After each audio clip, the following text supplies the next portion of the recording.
வணக்கம். இப்போ மரவள்ளிக்கிழங்கு அடை எப்படி செய்யணுங்கிறது தான் பார்க்க போகிறோம். மரவள்ளிக்கிழங்குல சிம்பிளாக பருப்பு எதுவுமே தேவையில்லை. அரிசி, மரவள்ளிக்கிழங்கு இது மட்டும் இருந்தால் போதும், அடை சூப்பராக செஞ்சிடலாம். இப்போ 1 டம்ளர் அரிசி ஊற போட்டிருக்கேன்.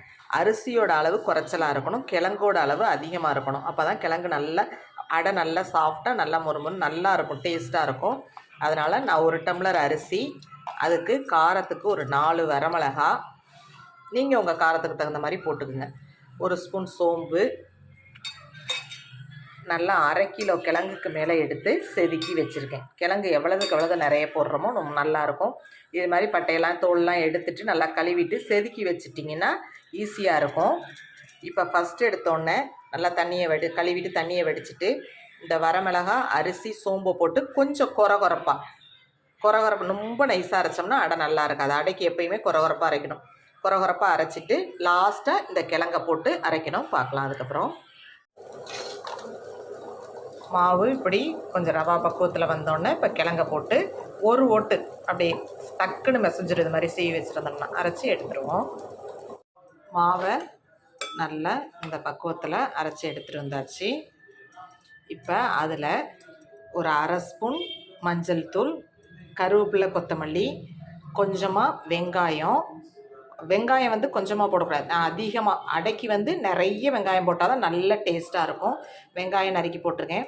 சோம்பு தான் கொஞ்சோண்டு எடுத்து நல்லா கையில் கசக்கி விட்டு லாஸ்ட்டாக போட்டு பிசைஞ்சிங்கன்னா இன்னும் நல்லா வாசமாக இருக்கும். நம்ம போட்டு அரைச்சிட்ட வேற கொஞ்சோண்டு ஒரு 1/4 டீஸ்பூன் சோம்பு எடுத்து கையில் கசக்கி விட்டு போடுங்க, நல்லா வாசமாக இருக்கும். அதுக்கப்புறம் நான் உப்பு போட்டு கல் உப்பு போட்டு அரைச்சிட்டேன். இப்போ பத்தலை, அதுக்காக கொஞ்சமாக சால்ட்டு போட்டுக்கிறேன். உப்பு போட்டு அப்போயே அரைச்சிருங்க. அரைச்சிட்டு இதை நல்லா கலந்து விட்டுருங்க. கலந்து விட்டுட்டு இதில் உங்களுக்கு டேஸ்ட்டு பிடிக்கும்னா ஒரு 4-5 பூண்டு பல்லை தட்டி போட்டுக்குங்க. வேண்டாம், நாங்கள் பூண்டு சாப்பிட மாட்டோம்னா போட வேண்டியதில்லை. ஆனால் போட்டால் கிழங்கு ஐட்டங்கிறதுனால வாயுத்தன்மை இருந்துச்சுன்னா அது நல்லது தான். அதனால் ஒரு 4-5 பூண்டு பல் தட்டி போடுறதுனா போட்டுக்குங்க. போட்டுட்டு நல்லா மாவை கலந்து விட்டுருங்க. கலந்து விட்டுட்டு திக்காக தட்டுறதுனாலும் தட்டலாம், இல்லை தண்ணி கலந்து தோசை மாதிரியும் ஊற்றலாம். இதை கலந்து விட்டுட்டு பார்ப்போம். மாவை எல்லாத்தையும் போட்டு நல்லா மிக்ஸ் பண்ணியாச்சு. இது மாதிரி திக்காக வச்சு தட்டுறதுனாலும் தட்டுங்க, இல்லை தண்ணி ஊற்றி ஒரு கிண்ணத்தில் கொஞ்சமாக மாவு எடுத்துக்கிட்டு தண்ணி கலந்து நல்லா தட்டுறதுனாலும் தட்டலாம். தோசைக்கல்லில் அடைக்கி கொஞ்சம் எண்ணெய் அதிகமாக ஊற்றினா தான் நல்லாயிருக்கும்.